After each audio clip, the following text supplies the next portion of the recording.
Public grievance redressal की जो scheme है या जो पहल है, उस सिलसिले में हमने ये सोचा कि अब श्रीनगर से और जम्मू से बाहर आकर मुफस्सिल डिस्ट्रिक्ट में भी लोगों को मिले और उसका एक कड़ी है। पहली बार हम स्टेशन हेडक्वार्टर मतलब स्टेट हेडक्वार्टर से बाहर निकल के इसको मिलने की कोशिश कर रहे हैं। अब मसाइल है लोगों के बहुत और कई कुछ एकदम से समाधान के मतलब हल करने के लायक होते हैं, कई सारे नहीं होते हैं। अब हम तो कोशिश करते हैं कि खाली पुलिस की जो मैटर है या मसाइल है उसी पे करें, पर इसमें मुख्तलिफ खासकर हमारे उसमें अपने पुलिस के भी परिवार के भी जो लोग होते हैं उनके भी अपने मसाइल होते हैं। हाउसिंग का है, मेडिकल चैलेंजेस की है, बच्चे को पढ़ाने के लिए जगह नहीं है, मार्टियर्स फैमिलीज उनके भी बड़े मसाइल होते हैं। तो अब जो हमारे दायरे में है हम उसको कोशिश करते हैं करने के लिए। कुछ चीज़ों के लिए शायद लॉन्गर टर्म पे स्कीम प्लानिंग बनानी पड़ेगी। जैसे अभी कुछ देर पहले कई सारे ऐसे मार्टियर्स फैमिली या तो फिर ऐसे फैमिलीज के लोग आए जिनके परिवार वाले जो पुलिस में थे वो फोत हो गया है या कैंसर पेशेंट है, तो रहने के लिए जगह नहीं होती है श्रीनगर में इलाज के लिए, पढ़ाई के लिए, तो उसके लिए कठिनाइयाँ होती है। तो इस सब मुख्तलिफ किस्म की बड़ी चीज़ें हैं इसमें। तो जो पुलिस की इन्वेस्टिगेशन को लेकर या कंप्लेंट्स को लेकर है वो तो ज़्यादा जल्दी से उसको किया जा सकता है, कुछ चीज़ें जो है उसके परे है। पर एक बार एहसास तो हो रहा है प्रॉब्लम्स क्या है, कितना डेप्थ है, कितना क्वांटिटी, कितना कॉम्प्लेक्स है। तो कोशिश रहेगी कि ये सबका सर मेरा सवाल ये वाला सवाल अभी नहीं करते हैं। आप वाली सवाल जो है जी सर, आपने जो सवाल उठाए एसपीओज का, हम इस बात की एहसास है हमें कि एसपीओज जो है हमारे एक अहम हिस्सा है और सना वसाना काम करते हैं और कप्तान का पे करते हैं। हमें इस चीज़ की एहसास है। हम अपने तरीके से जो हमारे अख्तियारात के दायरे में है हम उसको उनका भला करने की कोशिश करते हैं। जैसे हमारी वेलफेयर स्कीम में हम जो पुलिस वालों को जिस तरीके से लोन वगैरह देते हैं तो हमारा सेल्फ कंट्रीब्यूशन होती है, तो उसमें से उनको भी हम उसी पैसे से उनको लोन देते हैं, उनका इलाज के लिए पैसे देते हैं, उनके बच्चों के लिए स्कॉलरशिप्स वगैरह देने की कोशिश करते हैं।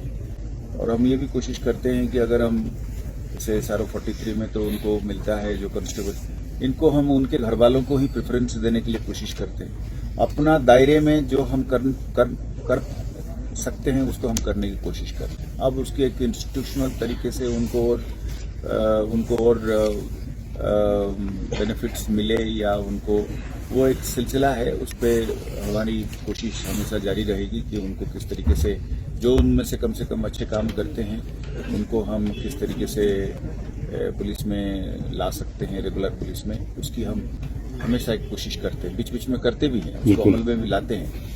पर एक ये अलग से स्कीम है तो एकदम से इसको कन्वर्जन करने का तो गवर्नमेंट का दायरे में आएगा।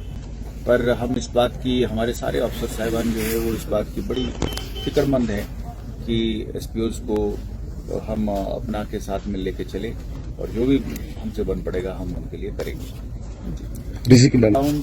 देखिए ऐसा है कि हम हर चीज़ में अब कंपैरिजन के तौर पे तो नहीं चल, मतलब अलग अलग माहौल है, उसका लाइबिलिटी जो सीआरपीएफ का है वो ऑल इंडिया लेवल पे है, हमारा जेएंड के लेवल पे है। पर फिर भी हमारी कोशिश हमेशा रहेगी कि हम अपने जवानों के लिए जो बेस्ट पॉसिबल निज़ाम होगा उनके लिए लाएंगे। ये एक कंटिन्यूअस एफर्ट है जी। सर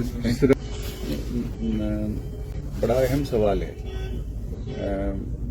मतलब बुनियादी बात यह है कि हमें इस चीज़ की गहरी एहसास है और मैं जब अपने अफसरों से बात करता हूँ, आला अफसर साहिबान से बात करता हूँ, मुझे इस बात की खुशी है कि बहुत सारे अफसर बार बार मेरे कान में ये डालते हैं कि सर हम आवाम के बिना चल नहीं सकते, और वो आवाम को प्रोटेक्शन देते हुए, आवाम को अपने साथ रखते हुए और इस चीज़ की माइंड में रखते हुए कि पुलिस एक सर्विस है और जो कड़ी कार्रवाई है वो आवाम के खिलाफ नहीं है, वो चंद क्रिमिनल लोगों के लिए है जो अनासर इसको जिसमें खलल डालना चाहते हैं उनके खिलाफ है, वो अलग है। उनमें भी हम फर्क करना चाहते हैं कि जो बड़ा जो नीचे का ज्यादा है और जो चलाने वाला मास्टरमाइंड है,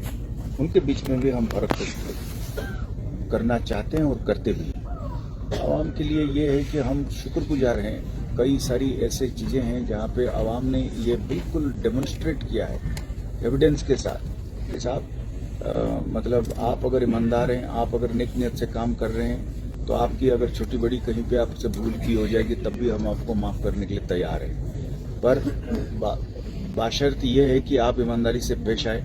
तो आप ये तो आप वाकई में मेरे तो सारे पुलिस अफसर साहिबान डीजी साहब बैठे हुए हैं यहाँ पे, लॉ एंड ऑर्डर और भी आज, तो सब मुझे कहते रहते हैं कि साहब यहाँ पे तो आवाम ऐसी है कि अगर इनको इनके साथ शराफत से और ईमानदारी से पेश आए वो दोगुना चढ़ बढ़ के करते हैं। इस बात के हम शुक्रगुजार हैं आवाम, ये दिल से मैं बोल रहा हूँ, मतलब ये कोई लिप सर्विस नहीं है।